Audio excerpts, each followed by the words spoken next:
Inilah natijah kerajaan negeri tidak diajak musyawarah.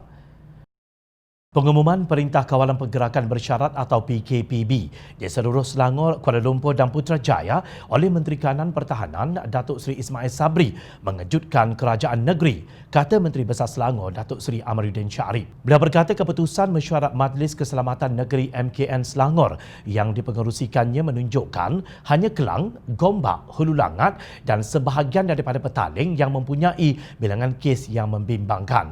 Mesyuarat tersebut diadakan bersama Jabatan Kesihatan Negeri Selangor JKNS, Polis Diraja Malaysia PDRM, Angkatan Tentera Diraja Malaysia ATM dan beberapa agensi lain untuk pelaksanaan PKPB di daerah Petaling. Justru katanya, Kerajaan Negeri Selangor akan mengemukakan beberapa cadangan kepada Majlis Keselamatan Negara MKN untuk melonggarkan PKPB di beberapa zon hijau. Kerajaan negeri berpandangan bahawa beberapa kawasan yang masih dikategorikan zon hijau dan kuning seperti Sabak Bernam dan Kuala Selangor adalah masih terkawal. Oleh itu, Kerajaan negeri akan menghantar cadangan balas kepada pihak MKN dengan segera agar dapat diberi pertimbangan semula, ujarnya dalam satu kenyataan. Beliau menyatakan harapan kerajaan negeri agar semua pihak bersedia dengan perubahan ini agar penularan wabak COVID-19 berjaya dikawal.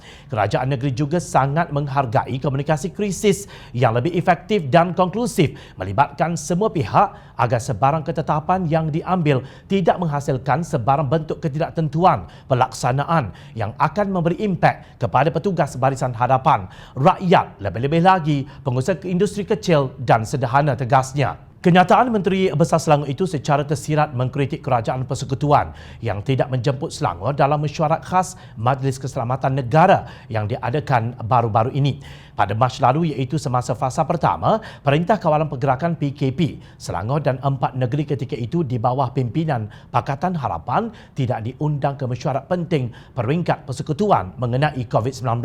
Kini tindakan yang sama dilakukan. Pengumuman Ismail Sabri dibuat tanpa perundingan terlebih dahulu dengan Kerajaan Negeri Selangor. Menurut Ismail Sabri, keputusan tertentu dibuat selepas mendapat nasihat daripada Kementerian Kesihatan Malaysia KKM dan mengambil kira peningkatan kes di beberapa daerah di Selangor seperti Kelang, Petaling dan juga Gombak. Sementara itu, Ahli Dewan Undangan Negeri Pakatan Harapan Bandar Utama Jamaliah Jamaluddin mengecam sifat kerajaan pusat yang membuat langkah kerana perbezaan garis politik.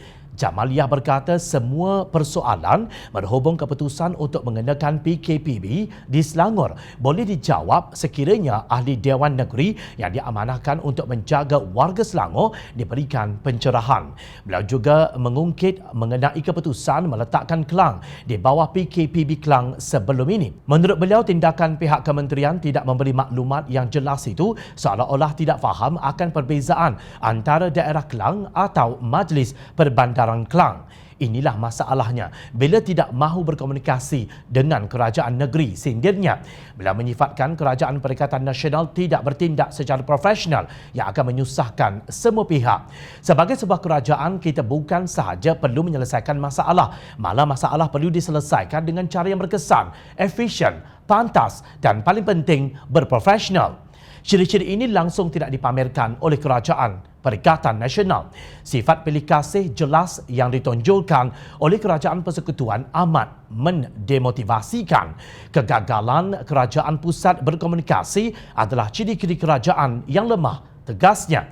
Apalagi yang boleh kita harapkan apabila Menteri Kesihatan tebuk atap dan 2 orang timbalannya hilang dari radar.